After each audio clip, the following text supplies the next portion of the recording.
Do you think India as of today is on the cusp of change? I did the math. If India grows at 10% for 30 years, or 7% for 45, 50 years, or 4% for 100 years, India will surpass everyone and become the largest economy in the world. Also, what should India do to ensure this? Everyone is against us. How will we win if the superpower is against us? Well, the superpower will naturally be against you. See, mathematically, you're absolutely right. See, India has all the potential. India has the territory, India has the population, India has the resources, India has a wonderful geographical location. Forget about the kind of wonderful neighbors we have, but geographically, we dominate the Indian Ocean region, right? India has all the potential to be a dominant power, perhaps to be the dominant power in the world in the next 50 years. Maybe it'll start showing signs and symptoms of this in the next 20 years. In 50 years, it will probably be the largest economy or the second largest, very close to the largest economy. But that is assuming India's economy keeps growing at whatever percentage. Let's say it's 7, 8%. Even if it's 6%, 50 years should be enough. Yeah. For India to be close to the largest economy in the world. So mathematically, it just makes sense.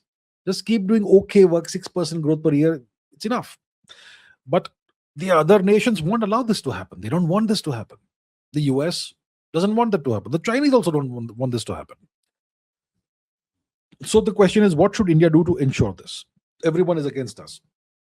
Number one, India has to ensure it anyhow remains a sovereign nation.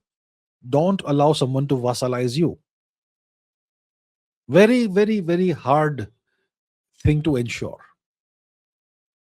But if India loses its sovereignty, then no matter what economic growth you get, the beneficiary is going to be the overlord sitting outside.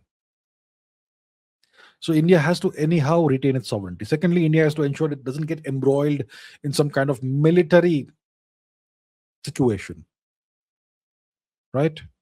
Any kind of military conflict, because military conflicts will drain your GDP growth. They'll drain your economy potentially and cause damage potentially. So at least 20 years, India should not get involved in any major military conflict. Short, sharp war somewhere, it's fine, but nothing major, nothing that could be a damaging factor to the Indian economic growth. And at the end of the day, if you have 100 million Bangladeshis in India, then what's the point of your economic growth? They're going to multiply faster than you. And all this economic growth you're building up, you're going to hand it to their descendants. So what the hell is the government of India doing? So that has to be dealt with. Potentially 100 million Bangladeshis in India, illegal Bangladeshi infiltrators, and God knows how many other what kind of people. Yeah, that's an issue.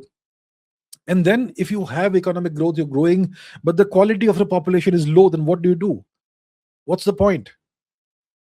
If your population is mentally colonized, then what's the point of economic growth? So you have to reform the system. You have to reform the education system. You have to clean up the bureaucracy and whatnot. Whatever issues exist, those have to be addressed. So all that needs to be done. We can't say that, okay, we will start doing this when we are $10 trillion economies. Why not start right now? The Chinese put all the pieces in place when they were smaller than India's economy. They started reforming the education system long ago in the 1980s and 90s, when they were not even a $4 trillion economy. India is pushing all those reforms and all those hard things to the future. Maybe the future generations will do it. The future generations will be completely mentally colonized.